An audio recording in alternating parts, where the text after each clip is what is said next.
A setup that looks something like this. It will have a ramp. The ramp will be held up by something.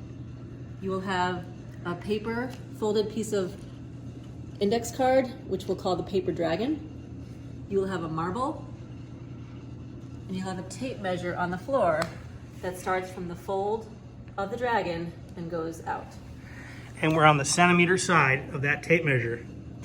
And the 0 is at the nose of the dragon.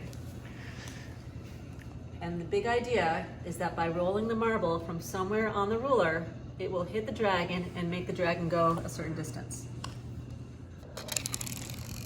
Like that's good, right? That's good. Yeah, that was 62. And now so let's talk about where you're measuring that from. It's the nose. Oh, no, it's not 62. The nose is about 61. We can hold this. We should measure it correctly. So the nose is there. So it's 60.4. Wow, you can be really precise with that. 60.4, yeah, this, you can see exactly where it is.